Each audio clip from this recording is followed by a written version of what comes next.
नमस्कार, मैं हूं आशुतोष। आप देख रहे हैं टेलीकास्ट न्यूज़। आज की शाम बहुत खास है क्योंकि मिस टीन दीवा में मिस टीन अर्थ इंडिया का ब्यूटी पेजेंट जीतकर पटना पहुंची हैं तनिष्का शर्मा। पहली बार सीधे एयरपोर्ट से अपने पटना स्थित आवास पर आई हैं और ये बिहार के लिए बहुत ही गर्व की बात है क्योंकि तनिष्का शर्मा बिहार की बेटी है। हम इनसे सीधी बात करेंगे और यह जानने की कोशिश करेंगे कि जिस ब्यूटी पेजेंट में वो गई थी और बिहार से इकलौती वो एक ऐसी शख्सियत थी जिनकी प्रतिभाओं की हम जितनी भी चर्चाएं करें वो कम है। हर क्षेत्र में तनिष्का ने अपनी प्रतिभाओं का परचम पहले भी लहराया है, आगे भी लहरा रही हैं। हम उनसे सीधी बात करते हैं और ये जानने की कोशिश करते हैं कि इस ब्यूटी पेजेंट में, इस सौंदर्य प्रतियोगिता में उन्होंने क्या कुछ खास किया, कैसे वो फाइनल राउंड तक पहुंची और उन्होंने जीत हासिल कर अपने प्रदेश का नाम देश भर में रोशन किया है और अपने माता पिता समेत तमाम अपने शुभचिंतकों और दोस्तों का भी नाम रोशन किया है। तनिष्का, आपका हमारे यूट्यूब प्लेटफॉर्म पर बहुत बहुत स्वागत है। नमस्ते, धन्यवाद। सबसे पहले तो आप ये दर्शकों को बताइए कि जिस पेजेंट में आप गई थी वो पेजेंट क्या था, उसकी क्या गरिमा है और राष्ट्रीय स्तर पर हम सभी जानते हैं कि देश में जो प्रतिष्ठित कुछ ब्यूटी पेजेंट्स होते हैं, जैसे लक्मे का होता है, विल्स का होता है, मिस फेमिना इंडिया होता है, टीन दीवा भी काफ़ी प्रचलित है जिसमें आप जीत कर आई हैं, निश्चित तौर पर गर्व की बात है। तो आप बताइए कि इस पेजेंट तक पहुंचने का आपका जो संघर्ष रहा और कैसे आप वहां तक पहुंची ताकि आगे भी और जो बिहार की बेटियां हैं वो वहां तक पहुंच सकें। तो सबसे पहली बात तो मिस टीन दीवा जो है वो इंडिया में सबसे बड़ा टीन का पाजेंट है और अब वो लोग भी मतलब मिस यूनिवर्स भी ऑर्गेनाइज़ कराते हैं। तो मेरा सफ़र पूरा 1 साल का रहा है। पहले मैं 86 kgs की थी, उसके बाद मैंने वेट लॉस किया, तो मतलब फैट टू फिट ट्रांसफॉर्मेशन रहा, बहुत सारी प्रैक्टिसेस। मैं पुणे गई थी ट्रेनिंग के लिए, तो पूरा 1 साल के जर्नी के बाद फाइनली अब ये ताज मेरे सर पे है। जिस प्रतियोगिता में आपने ये क्राउन जीता है, जो आपने इस प्रतियोगिता का ये खिताब जीता है, वहाँ पर और भी लड़कियाँ थी अलग अलग राज्यों से। कितनी लड़कियाँ थी जिसके बीच में आपने कम्पीट किया है? तो इस साल मोर देन 10,000 अप्लाई किया था लोगों ने, लेकिन शॉर्टलिस्ट होके 29 थे। उसके बाद हर एक स्टेट से ऑलमोस्ट एक थी और बहुत अच्छे कॉम्पिटिशन्स थे। तो मतलब हेल्दी कॉम्पिटिशन था और मतलब अच्छा लगा। आपको अपनी जीत की वजह आप क्या मानती है? मैंने आपके कुछ वीडियोस को देखा था, आपने उसमें जो अभी जिक्र किया, आपने अपने वेट लॉस करने का और आपने बिहार की जो पारंपरिक संस्कृति छठ पूजा को भी दिखाया था। आपने ट्रेडिशनल इंडो वेस्टर्न हर तरह के परिधान भी पहने। तो कितना वर्कआउट आपने किया? आपको क्या लगता है आपकी जीत की मुख्य वजह क्या रही? तो मुख्य वजह तो यही रहा था कि मैं अपने आप पे विश्वास रखती थी। मेरे पेरेंट्स बहुत सपोर्ट किए हैं मेरे को और हर बार मतलब चाहे कोई भी कठिनाई हो, मतलब भगवान को याद करती थी और साथ उनका रहा है, तभी जीत पाई हूँ।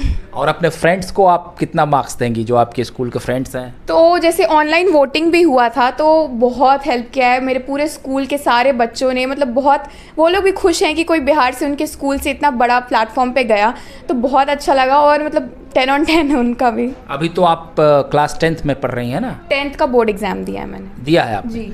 तो मैं आपको बता दूं कि तनिष्का जिस तरह से बता रही है, किसी भी सफलता के पीछे निश्चित तौर पर कुछ लोगों का हाथ होता है। तो तनिष्का के पिता जो हैं डॉक्टर विकास शर्मा, वो शहर के चर्चित वेटनरी डॉक्टर हैं और तनिष्का की माँ जो हैं वो भी काफ़ी सोशल वर्क में रहती हैं और ख़ास तौर से वो भी फिटनेस एक्सपर्ट है ना। तो आपको मम्मी का कितना सहयोग मिला ये बताइए? उनके बिना तो एकदम नहीं होता। उनके और उनके जो फैमिली मतलब टीम्स हैं उसमें रीशेप नेशन में तो सोनम आंटी, तो बहुत मतलब मम्मा और सोनम आंटी के बिना तो मेरा वेट लॉस ट्रांसफॉर्मेशन होता ही नहीं। और अभी भी इंटरनेशनल के लिए मेरे को और थोड़ा मेहनत करना है और अगले साल मेरा इंटरनेशनल है, तो उसके लिए भी अच्छा रहेगा और मैं वापस इंडिया क्राउन लाऊंगी। अब बिहार नहीं, अब पूरा इंडिया। ये कितने दिनों की जर्नी थी जो ये आपका प्रेजेंट्स हुआ? वहाँ पर किस तरह की आपको ट्रेनिंग दी गई और जो फिनाले था वो कितने दिनों का था? उसमें आपको फिर वो टैलेंट राउंड्स भी हुए होंगे, तो ये कुछ आप बातें दर्शकों को बताएं। तो सबसे पहले तो हम जब गए थे तो पहले दिन हमारा साशिंग सेरेमनी था जिसमें हर एक बच्चों को मतलब साश किया गया एज अ मिस टीन दीवा ऑफिशियल फाइनलिस्ट। उसके बाद बहुत सारे राउंड हुए, speech round, media interview round. उसमें देखा जाता है कि आपका सोशल प्रेजेंस कितना है। हेड टू हेड राउंड जिसमें 2 लोग साथ में रहते हैं और दोनों का इंटरव्यू साथ में होता है और जो एक सबसे अच्छा परफॉर्म करेगा वो आगे जाएगा, दूसरा एलिमिनेट हो जाएगा। उसके बाद टैलेंट राउंड हुआ जिसमें हर एक लोगों ने, किसी ने डांस किया, किसी ने सिंगिंग, किसी ने पेंटिंग। तो टाइम लिमिट उसका 3 मिनट्स था। उसके बाद नेशनल कॉस्ट्यूम, तो हर एक स्टेट के बहुत सुंदर सुंदर नेशनल कॉस्ट्यूम्स मैंने छठ पूजा का किया था, और उसके एक दिन पहले ही छठ पूजा ख़त्म भी हुआ था। उसके बाद अगले दिन मेरा फ़िनाले था। फ़िनाले में ओपनिंग नंबर, ड्रेस का पूरा रिहर्सल हुआ था हमारा। फिर शुरू हुआ था हमारा फ़िनाले, जिसमें डांस से शुरुआत हुई थी, देन स्विम सूट राउंड हुआ था, देन इवनिंग गाउन राउंड हुआ था। उसके बाद टॉप 15 सिलेक्ट हुए थे, और टॉप 15 का एक कॉमन क्वेश्चन एंड आंसर, उसके बाद टॉप 8 का कॉमन क्वेश्चन एंड आंसर्स था, उसमें से फिर टॉप 5 सेलेक्ट हुए। टॉप 5 का भी एक common question and answer round था, जिसमें से 4 मेन विनर सेलेक्ट हुआ और 1 रनर अप। तो ये जो आपका ये ब्यूटी पेजेंट था, इसमें काफ़ी जूरीज मेंबर भी आए होंगे, अलग अलग जगहों से गेस्ट भी आएंगे, उनसे आप कितना इन्फ्लुएंस हुई और उनको देखकर आपने क्या सीखा? खासकर जो आप अपनी कुछ जूरी मेंबर्स का जिक्र करना चाहेंगी। तो one of the jury members हमारी मिस मल्टीनेशनल इंडिया और मिस ग्रैंड इंडिया थी। तो मतलब उनको देख के मतलब वो ड्रीम कम ट्रू था, क्योंकि मतलब उनके जितने बड़ा वो जज कर रही हैं, मतलब बहुत अच्छा लगा। उसके बाद भारत था उनका मिस ग्रैंड इंडिया का अर्शिना सुंबल और मिस मल्टीनेशनल का दिव्या गंभीर जी। तो उनसे भी आपको काफ़ी टिप्स मिले होंगे। बहुत, और बहुत सारे मॉडर्न स्कूल, जो दिल्ली का सबसे बहुत फेमस स्कूल है, सबसे प्रचलित, तो उसके प्रिंसिपल भी थे वन ऑफ द डायरेक्टर्स और मतलब जूरी मेंबर। तो मतलब अच्छा लगा, बहुत सारे मतलब 9-10 जूरी मेंबर थे टोटल। और जो ऑर्गेनाइजिंग टीम थी उसमें भी काफ़ी खास शख्सियत रहे होंगे, जो इस फील्ड में नेशनल और इंटरनेशनली अपनी पहचान बना चुके होंगे। और जो आपके जो ग्रूमिंग सेशंस थे वहाँ भी जो काफ़ी एक्सपर्ट्स होंगे, उनके बारे में कुछ? तो मेरे first of all grooming session से बात करती हूँ। पिछले साल अक्टूबर में मैं पुणे गई थी, तो रितिका रामत्री मैम का बहुत बड़ा सपोर्ट रहा है, बहुत ज़्यादा, उनके बिना मैं कुछ नहीं हूँ।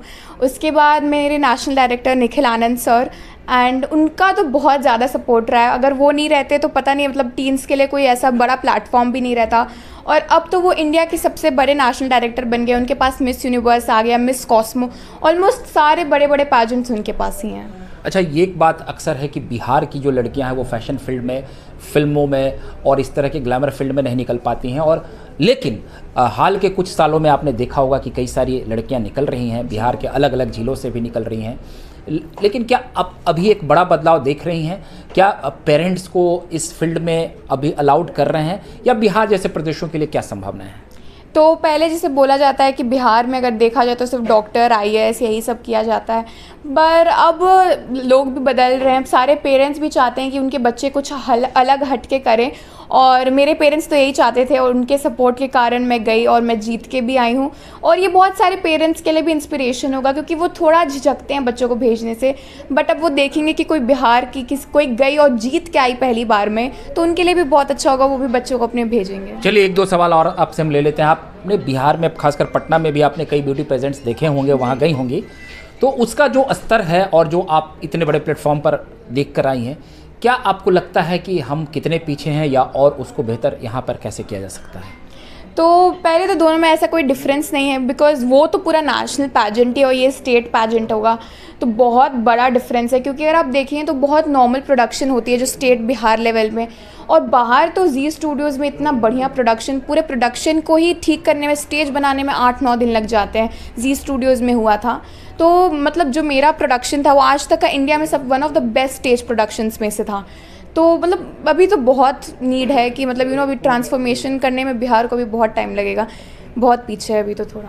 अच्छा, ये बात एक बात आप और बता दीजिए कि जिस तरीके से ये जो ब्यूटी पेजेंट्स को लेकर यहाँ पर लड़कियाँ जो हैं वो काफ़ी सोचती हैं कि हम ये कर लेंगे तो चले जाएंगे, आप उनको क्या संदेश देना चाहेंगे कि आप किन किन पहलुओं पर आप वर्कआउट करें ताकि आप जो नेशनल और इंटरनेशनल जगहों पर पहुँच पाएंगी?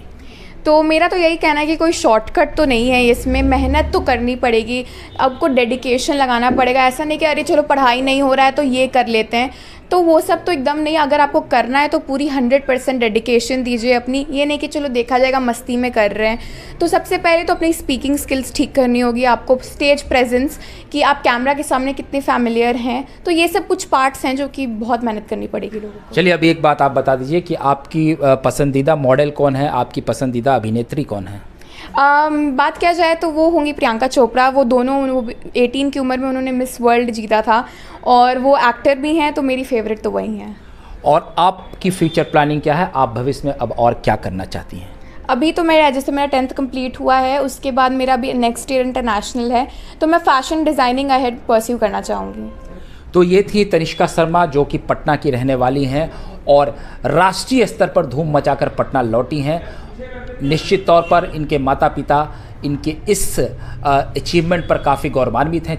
साथ ही इनके जितने भी शुभचिंतक हैं और इनके परिवार के लोग हैं और इनके फ्रेंड्स हैं, वो सभी गौरवान्वित हो रहे हैं। निश्चित तौर पर बिहार के लिए एक बहुत ही गौरव का क्षण है। हम उम्मीद करेंगे कि तनिष्का राष्ट्रीय और अंतर्राष्ट्रीय स्तर पर अपनी एक बड़ी पहचान बनाए और बिहार का नाम रोशन करें। आपको हमारा ये वीडियो अच्छा लगा हो तो कृपया कर आप उसे थोड़ा प्यार दे दें। अगली बार हम फिर एक नए वीडियो के साथ हाजिर होंगे। तब तक के लिए आप हमें इजाज़त दीजिए। बहुत बहुत धन्यवाद।